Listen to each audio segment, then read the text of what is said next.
യേശുക്രിസ്തുവിന്റെ കുരിശുമരണത്തിന്റെയും മഹാസഹനത്തിന്റെയും ഓർമ്മ പുതുക്കി ക്രൈസ്തവർ ദുഃഖവെള്ളി ആചരിച്ചു. ഇതോടനുബന്ധിച്ച് ദേവാലയങ്ങളിൽ കുരിശിന്റെ വഴിനടക്കൽ, പീഡാനുഭവ വായനകൾ തുടങ്ങിയ തിരുകർമ്മങ്ങളും പ്രാർത്ഥനകളും നടന്നു. This news sponsored by Bobby Jamanor International Jewelers, traditionally trusted for 162 years.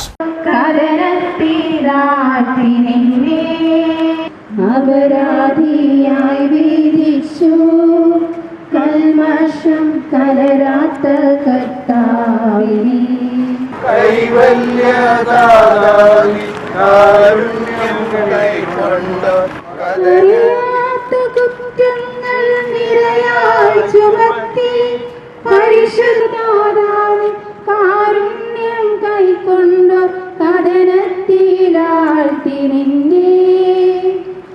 ഗാഗുൽത്താ മലയിലേക്ക് കുരിശുമായി പീഡനങ്ങൾ സഹിച്ച് യേശു നടത്തിയ യാത്രയുടെയും അതിനുശേഷമുള്ള കുരിശുമരണത്തിന്റെയും ഓർമ്മ പുതുക്കിയാണ് ലോകമെമ്പാടുമുള്ള ക്രൈസ്തവർ ദുഃഖവെള്ളി അഥവാ നല്ല വെള്ളി ആചരിക്കുന്നത്. തന്റെ രക്തത്താൽ ക്രിസ്തുദേവൻ ഈ ലോകത്തെ വീണ്ടെടുത്തു എന്നാണ് ക്രൈസ്തവരുടെ വിശ്വാസം. അതിന്റെ അനുസ്മരണം കൂടിയാണ് ഓരോ ദുഃഖവെള്ളിയും. കുരിശിന്റെ രഹസ്യവും മഹത്വവും ദൈവിക പദ്ധതിയിൽ അതിനുള്ള സ്ഥാനവും വ്യക്തമാക്കുന്ന പ്രാർത്ഥനകളും കർമ്മങ്ങളുമാണ് ക്രിസ്തീയ ദേവാലയങ്ങളിൽ ദുഃഖവെള്ളിയാഴ്ച ദിവസം നടക്കുന്നത്. ദേവാലയങ്ങളിൽ നടക്കുന്ന തിരുകർമ്മങ്ങളിൽ പ്രധാനം പീഡാനുഭവ വായനയാണ്. പിലാത്തോസിന്റെ മുന്നിൽ നിൽക്കുമ്പോൾ മുതൽ അവിടുത്തെ മൃതശരീരം അടക്കം ചെയ്യുന്നതുവരെയുള്ള സംഭവങ്ങൾ പീഡാനുഭവ വായനയിൽ ഉൾപ്പെടുത്തുന്നു. കുരിശിന്റെ വഴി, വിശുദ്ധ കുരിശിന്റെ അനാച്ഛാദനം, ആരാധന, വിശുദ്ധ കുർബാന സ്വീകരണം എന്നിവയും ചടങ്ങുകളിലുണ്ട്. 9-ാം മണിക്കൂറിലാണ്, അതായത് ഉച്ചതിരിഞ്ഞ് 3 മണിയോടെയാണ് യേശു മരിച്ചതെന്നാണ് സുവിശേഷങ്ങളിൽ പറയുന്നത്. അതുകൊണ്ട് തന്നെ മിക്ക സഭകളിലും ദേവാലയങ്ങളിലെ തിരുകർമ്മങ്ങൾ ഈ സമയത്താണ് നടക്കാറ്. ഈശോ അനുഭവിച്ച വേദന അനുസ്മരിച്ചുകൊണ്ട് ഈ ദിവസം കയ്പുനീര് കുടിക്കുന്ന പാരമ്പര്യവും ക്രിസ്ത്യാനികൾക്കിടയിലുണ്ട്.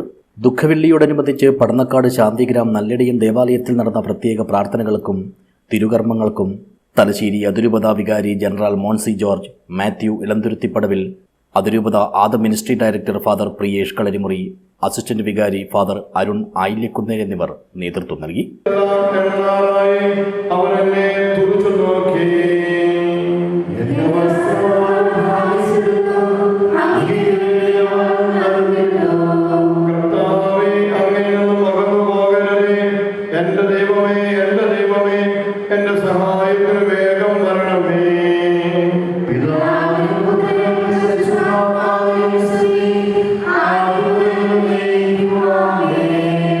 ഓശാന മുതൽ ഈസ്റ്റർ വരെയുള്ള ദിവസങ്ങൾ അറിയപ്പെടുന്നത് കഷ്ടാനുഭവ ആഴ്ച, പീഡാനുഭവ ആഴ്ച അല്ലെങ്കിൽ വിശുദ്ധവാരം എന്നാണ്. ഇതിൽ ഏറ്റവും പ്രധാനപ്പെട്ട ദിവസമാണ് ദുഃഖവെള്ളി. പെസഹായ്ക്ക് ശേഷം വരുന്ന ദുഃഖവെള്ളി മഹാസഹനത്തിൻ്റെയും വിനയത്തിൻ്റെയും സന്ദേശമാണ് ലോകത്തിന് പകർന്നു നൽകുന്നത്. News bureau, Kanhangad.